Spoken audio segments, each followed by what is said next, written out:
Allô, bonjour, c'est Arnaud Ndong de Sortons de la Matrice. Sortons de la Matrice est une chaîne dans laquelle nous explorons l'histoire du peuple noir, la vraie histoire du peuple noir, celle qui n'est pas enseignée à l'école, mais sous l'angle du rapport de cette histoire avec les défis auxquels le peuple noir doit faire face ici dans le présent. Alors aujourd'hui, on va parler de quelque chose d'assez intéressant. Oui.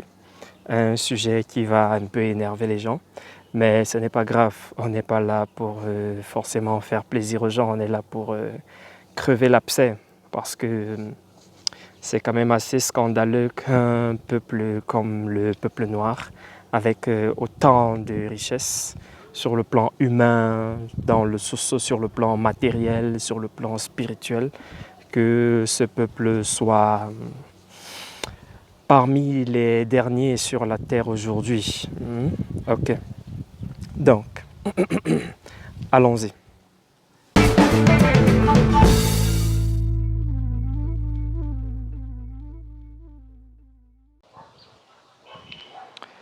Ce matin, je regardais encore l'histoire de Tétou Bétoul.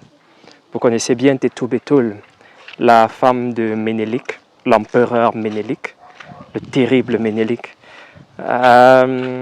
Tétou Bétoul, elle a eu une très grande histoire, même après que Ménélik soit tombé malade. Elle a continué de travailler pour son peuple, le peuple éthiopien. Et c'est elle qui a construit la ville d'Addis Abeba. Oui, c'est elle qui l'a modernisée parce qu'elle était très partisane de la modernité. Ouais, c'est grâce à Tétou Bétoul, en très grande partie qu'Addis Abeba est aujourd'hui Addis Abeba que tout le monde connaît.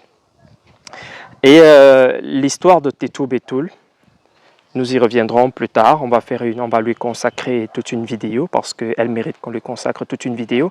Mais dans cette vidéo-ci en particulier, j'aimerais qu'on parle de quelque chose d'autre. C'est que l'histoire de Tétou Bétoul m'a inspiré une pensée, un constat.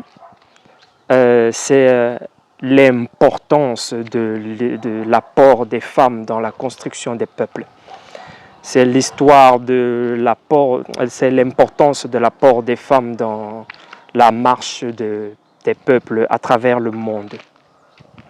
Parce que je ne suis pas sûr que si Ménélik n'avait pas eu Tétou Bétoul à ses côtés, je ne suis pas sûr qu'il aurait accompli ce qu'il avait à accomplir. Vous voyez?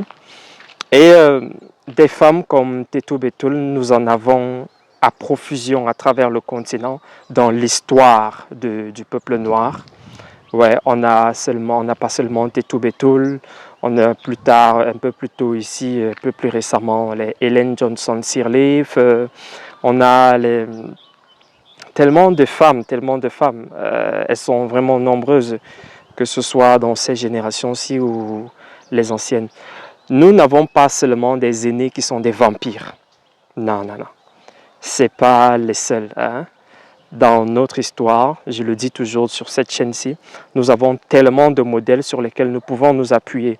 Les seuls modèles que nous avons ne sont pas seulement les modèles qui nous viennent des autres peuples.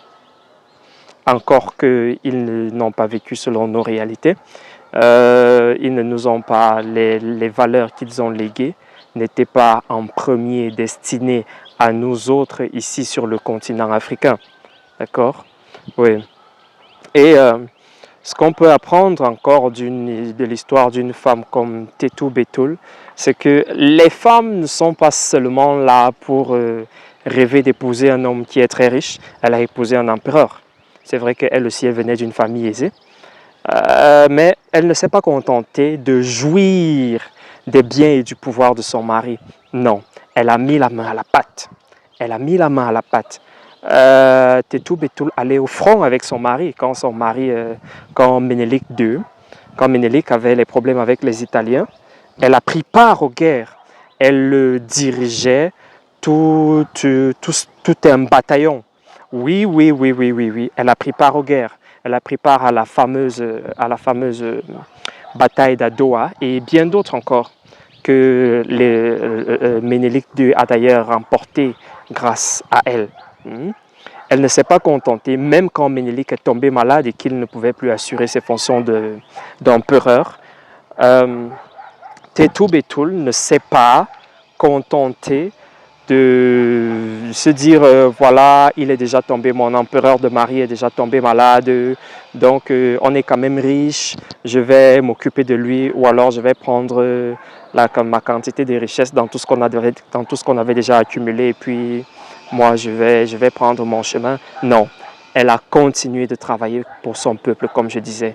Quand elle signe le traité d'Addis Abeba avec les Italiens, alors Ménélique est malade, il est très malade, mais c'est, comme j'ai dit plus tôt, c'est elle qui va faire tout le travail, construire Addis Abeba, commencer à poser les jalons de l'Addis Abeba que nous tous on connaît aujourd'hui, vous voyez.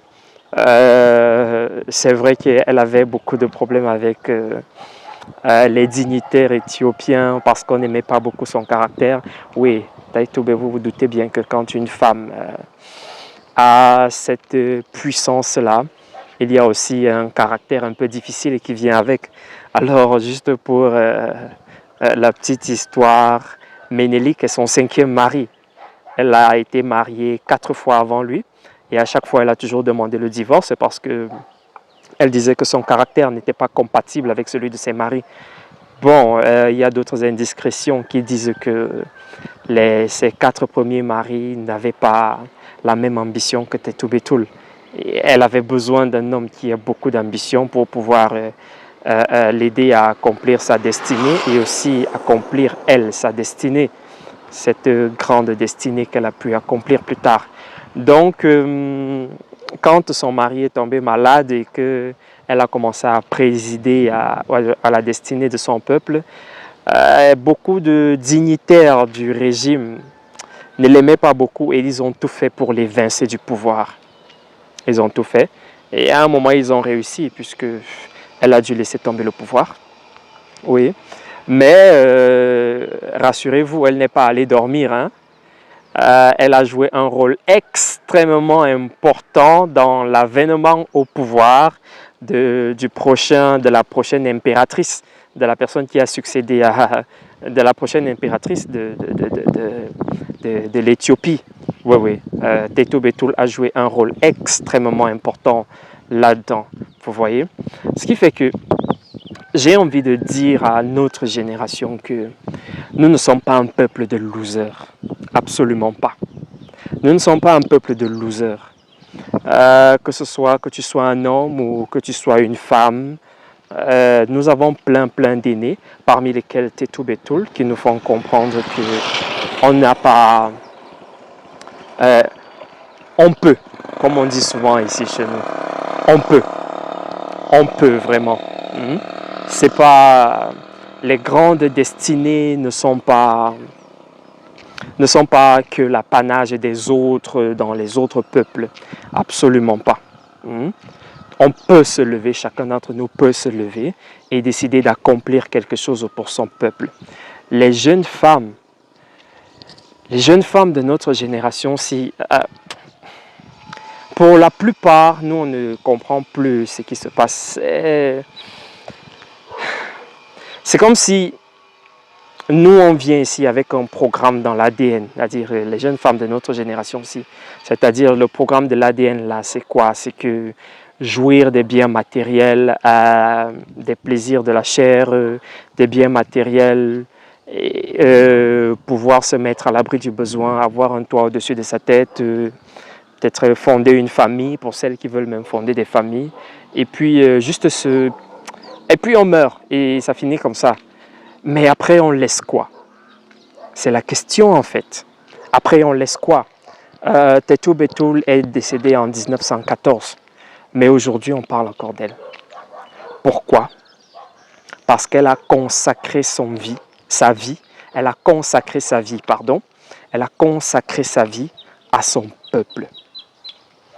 Elle a consacré sa vie à son peuple.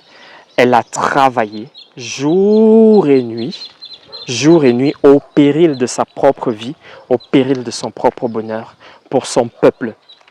pour son peuple, vous voyez. Comme je vous ai dit, elle venait d'une famille aisée. Elle a épousé un homme très riche, un empereur. Elle aurait pu se dire, ah, moi j'ai enjoy ma best life et puis on laisse, non. Mais non, elle a tenu. Elle a tenu à faire en sorte que son peuple vive dans de meilleures conditions. Elle a tenu à faire en sorte que les envahisseurs italiens ne puissent pas oppresser son peuple bien plus que ça. C'est vrai que ce n'est pas Tétou-Bétoul qui a vaincu les Italiens et que même après le décès de Tétou-Bétoul, les Italiens ont continué leur tentative d'envahissement et d'asservissement du peuple éthiopien.